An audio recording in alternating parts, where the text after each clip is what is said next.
Hello everyone. तो इस video में हम पढ़ने वाले टाइप्स ऑफ फेडरेशंस के बारे में।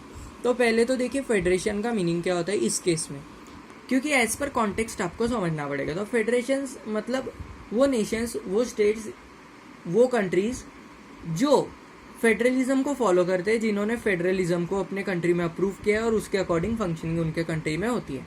सो the countries which have federalism और federal system are called federations.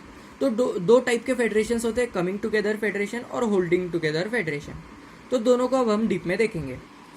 देखिए, तो first of all coming together federation. तो कमिंग टुगेदर फेडरेशन में होता क्या है? तो फर्स्ट पॉइंट है independent states come together to form a big alliance. तो स्टेट्स का मीनिंग यहाँ पे अगर आप देखोगे तो it's not the sub units of the country but country itself. ये बात याद रखिए। तो इंडिपेंडेंट स्टेट्स जो होते हैं, इसको एग्जाम्पल से समझेंगे हम आगे। इंडिपेंडेंट स्टेट जो होते हैं वो एक साथ आने का सोचते हैं और एक साथ आते हैं। क्यों? तो उनका ऑब्जेक्टिव होता है मतलब क्यों, तो बड़ा अलायंस फॉर्म करने के लिए, एक बिग यूनिट फॉर्म करने के लिए। और एम क्या होता है? To ensure the security and increase the unity. Ensure the security इसलिए, देखिए, अगर वर्ल्ड की सबसे बड़ी पावर कही जाए तो वो यूएस है राइट नाउ। पहले मतलब बहुत पहले चाइना थी, बट अब यूएसए को ये पावर माना जाता है। इसका रीज़न क्या है? क्योंकि USA it's not just the country but it's an alliance. ये बात आप समझिए। USA, United states of America. United states मतलब कुछ स्टेट्स के, कई स्टेट्स के हम कह सकते हैं ग्रुप से बनाया गया यूएसए है। ये बात याद रखिए। और इससे क्या होता है? तो अगर कोई बाहर की पावर अगर उनको उन पर अटैक करना चाहे तो कितना मुश्किल है उन पर काबू पाना। क्यों? क्योंकि देखिए, एक स्टेट से भले दो स्टेट से भले 4 स्टेट्स, और ऐसे कई स्टेट्स को मिला के यूएसए बना है इस कारण। और इसमें क्या होता है? तो स्टेट्स का मतलब तो पहले समझ लीजिए कंट्रीज, अलग अलग कंट्रीज मिला के। तो central government and state government either have equal powers और state government possesses more power than central government. अब इसको समझिए। अगर यूएसए का केस देखा जाए तो यूएसए में सेंट्रल गवर्नमेंट कौन सी आएगी? तो एक सेंट्रल गवर्नमेंट बन जाएगी with the group of people, but state government, हर एक इंडिपेंडेंट स्टेट, मतलब जो स्टेट मिलकर यूएसए बना है, हर एक स्टेट का अपना अपना एक स्टेट गवर्नमेंट रहेगा। तो सोचिए, अगर ये स्टेट्स ना हो, अगर ये स्टेट्स अलग अलग हो जाए तो यूएसए एग्जिस्ट ही नहीं करेगा। इस कारण क्या है? तो so to treat all equally, state government has equal power to central government, और in some cases state government possesses more power than central government. क्योंकि यूएसए के केस में क्या है? USA it's group of states, मतलब एक alliance है जो स्टेट के मिलाव से बना है। स्टेट्स मतलब कंट्रीज के, और हर एक कंट्री मतलब अपने अपने में तो इंडिपेंडेंट थी, बट यूएसए बनाने के लिए उन्होंने अपनी आइडेंटिटी दे दी, त्याग दी।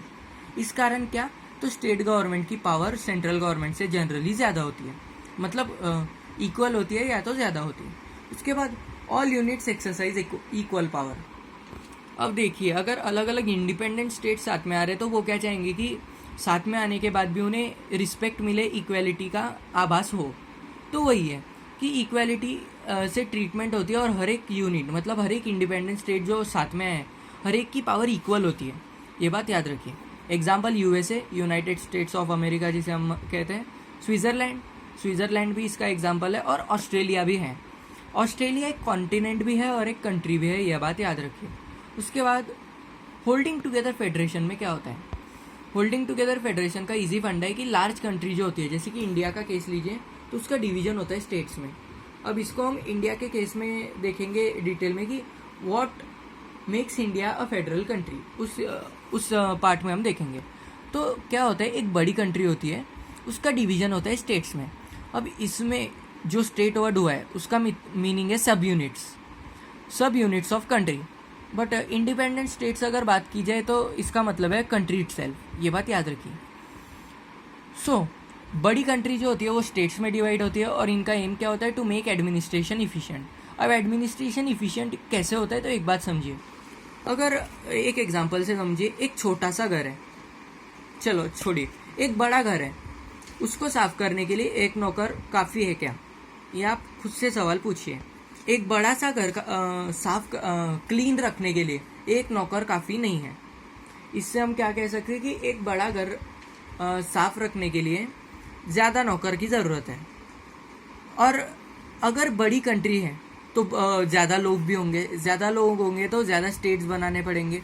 और इस कारण क्या होता है, तो हर स्टेट की स्टेट गवर्नमेंट होती है और हर स्टेट की स्टेट गवर्नमेंट अपने अपने स्टेट का हित का काम करती है। जैसे इसको एक एग्जांपल से समझिए कि एक घर है, उसके बेडरूम के लिए अलग नौकर जो उसको साफ करेगा, ड्राइंग रूम के लिए अलग, हॉल के लिए अलग, बाथरूम टॉयलेट के लिए अलग और स्टोर रूम के लिए अलग। तो इससे क्या होगा, बहुत अच्छे से सफाई बरती जाएगी। बट अगर एक ही नौकर का सारा काम करने को लगाए तो क्या इतना इफ़िशिएंटली सब कुछ होगा? नहीं। तो इस एग्जांपल को हमें किस में रखना है, तो इसमें जो हर एक के लिए स्पेशल नौकर है वो स्टेट गवर्नमेंट की तरह है, और अगर एक ही नौकर को सारा काम दे दिया तो वो सेंट्रल गवर्नमेंट की तरह हो जाएगा। उसके बाद central government possesses more power than state government. देखिए ये भी इंपॉर्टेंट है क्योंकि सेंट्रल गवर्नमेंट जो है वो यहाँ पे ज़्यादा इंपॉर्टेंट है। क्यों? क्योंकि जो कंट्री है उससे ये स्टेट्स बने। इस स्टेट से कंट्री बनना मतलब, इसको अगर ज़्यादा डीप में ना लिया जाए तो याद रखिए, इंडिया की स्टेट गवर्नमेंट इंडिया के सेंट्रल गवर्नमेंट से बहुत कम पावरफुल है। जैसे कि महाराष्ट्र की स्टेट गवर्नमेंट हुई, हरियाणा की स्टेट गवर्नमेंट हुई, तो उससे समझिए सेंट्रल गवर्नमेंट इस केस में ज़्यादा पावर पजेस करती है। उसके बाद सम यूनिट्स एक्सरसाइज मोर पावर।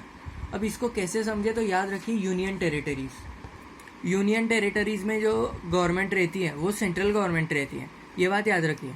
मतलब जैसे कि दिल्ली में अगर कोई इम्पोर्टेंट काम करना हो, मतलब पुलिस ज़्यादातर सेंट्रल गवर्नमेंट की बात सुनती है, स्टेट गवर्नमेंट की सुनती नहीं, ये बात याद रखिए। और एग्जांपल से समझिए तो नॉर्थ ईस्टर्न स्टेट्स जो है, झारखंड वगैरह और हिमालयन रीजन जो है इंडिया के स्टेट्स, वो भी अनइक्वल पावर को पजेस करते हैं। उसके अलग अलग रीजन से जो हम आगे डीप में देखने वाले। और एग्जांपल्स के तो इंडिया, बेल्जियम, स्पेन। इंडिया का तो हमें पता है, अलग अलग स्टेट्स बना दिए। बेल्जियम में भी यही अप्लाई हुआ था, क्योंकि जिस रीजन में वो रहते थे, हम क्या कहेंगे, डच पीपल, उसको एक स्टेट बना दिया गया। फ्रेंच पीपल का अलग स्टेट बना दिया गया, और इस कारण क्या हुआ, तो एडमिनिस्ट्रेशन इफिशियंट हुआ। स्पेन भी उसका ही एग्जाम्पल है। तो I hope you love the video. Keep watching, keep liking, keep subscribing. Thank you.